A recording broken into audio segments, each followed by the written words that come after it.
is in the universe, there's universal stories that each tradition and culture tells and pass down to one another to prove certain points. So we're going to go over some archetypes and some patterns in our lives that keep us in low vibrancy, that keep us bogged down and keep us cluttered, versus practicing free agency, being empowered, having sovereignty. So in order to lead, in order to be in your society, we need leaders that can be empowered rather than disempowered. And that's the direction we're going. So you got your Va'a, you're cleansing your temple, really, and you're just ready for it to set sail. So this is a quote by Carl Jung. He says, the most powerful ideas in history is to go back to archetypes or stories or patterns. It is the function of our consciousness, our awareness of internal and external, not only to recognize and assimilate the external world through the gateway of the senses, but to translate into visible reality the world within us. I'm just going to break that down. Everything that we see on the outside, we tend to put ourselves in stories, and we play characters in our society. We play characters in our story. But the way we choose, sometimes we're not choosing it. Sometimes the story is making us do certain things, or people are making us feel and do certain things rather than us taking control of our lives. So next slide is what we'll focus on.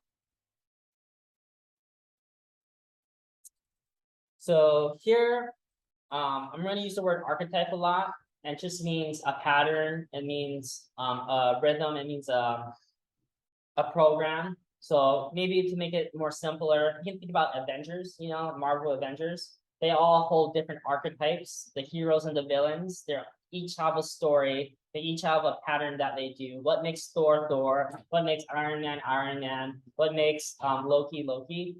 These characters are every day throughout the world of human heritage history. And it's things that in our unconscious mind make us do certain decisions unless we're aware of it. So I kind of just broke that down into these kind of categories to help you guys today. We're going to just focus on the lower half. It's called the shadow archetypes. These shadow archetypes is what play a broken record in our story. They stop us from living our full calling and identity, and they also are the dialogue that hurt us and pull us down and not help us to fulfill our full potential.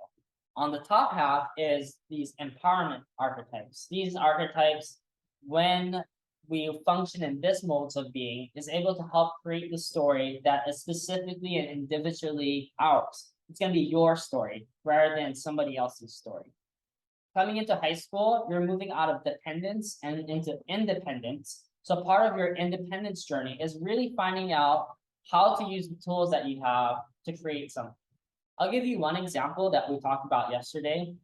If you want to talk about independence, you guys have the most potential right now for financial independence than people my age. For example, if you put in $100 in investments every month, all the way until you're 30, you're going to have $1 million. Whereas if I do that within the same time, I'll have less than a quarter of that amount, because you guys have time.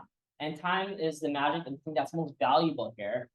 And I say that because what I'm trying, I forgot why I'm saying that, but that's what we talked about yesterday. For you guys, what I want you guys to learn is you guys have this time potential to be able to function in an empowerment modes of being rather than in disempowered modes of being, to create something so new, so fresh, something that will support a family, something that will help you to travel or to do the activities you love, and pretty much not work and strive the rest of your life.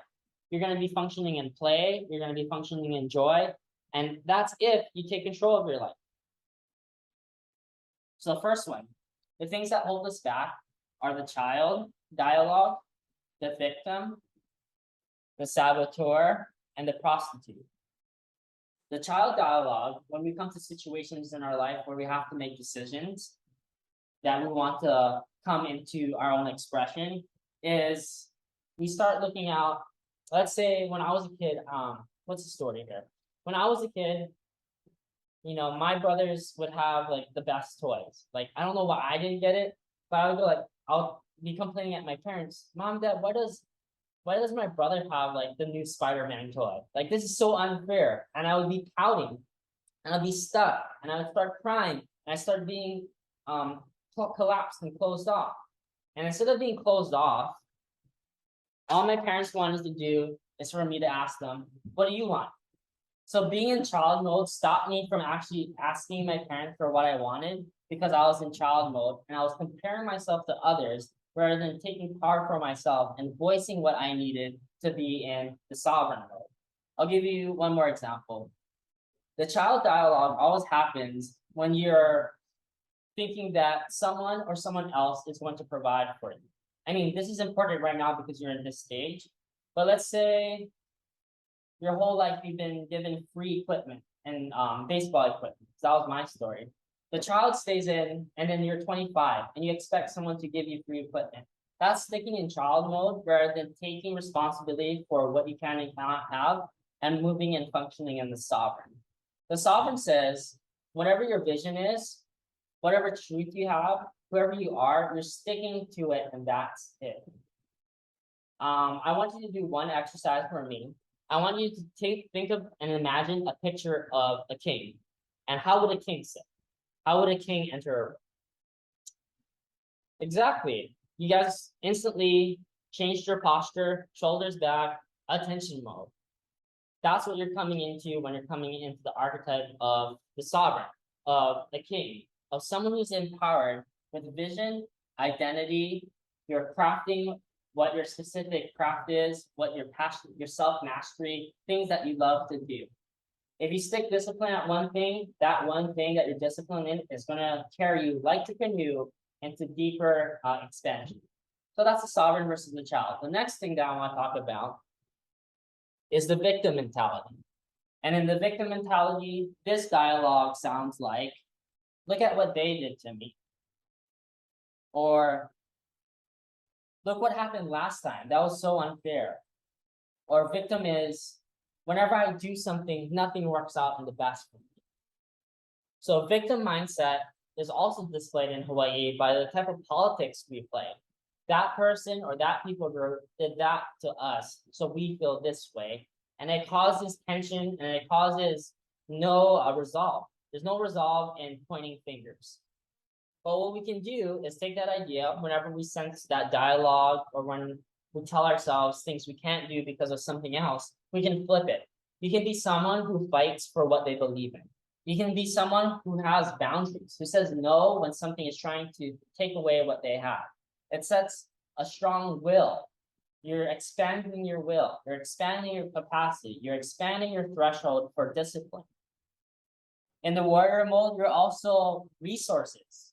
You're doing the work that you need to get what you want because you believe in it. It's also said in this quote, if you don't stand for anything, you'll fall for everything. So instead of a victim mindset, you can catch yourself anytime you're falling into that idea. Instead of playing this role, why don't you be the warrior? The next thing we'll do, and then we're going to do an exercise after these two, is the saboteur versus the magician. Really, the saboteur always gives excuses and reasons.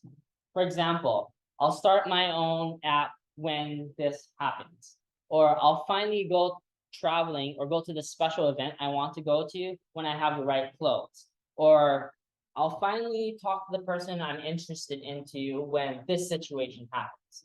That inner dialogue is definitely something that holds people back from accomplishing and getting what they want to do, the saboteur. Also, psychologically, you have a 3-second window to do the thing that you feel to do, or the chemistry, the energy, the opportunity window falls away. So the saboteur is really one to trick you in thinking that there's always going to be some place or some time for something to get done.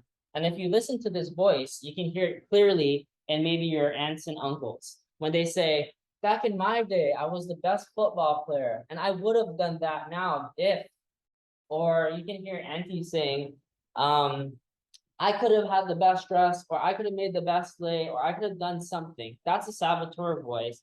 Instead of fulfilling the potential and dreams that they have, they're always undermining themselves because they haven't learned to do the magician.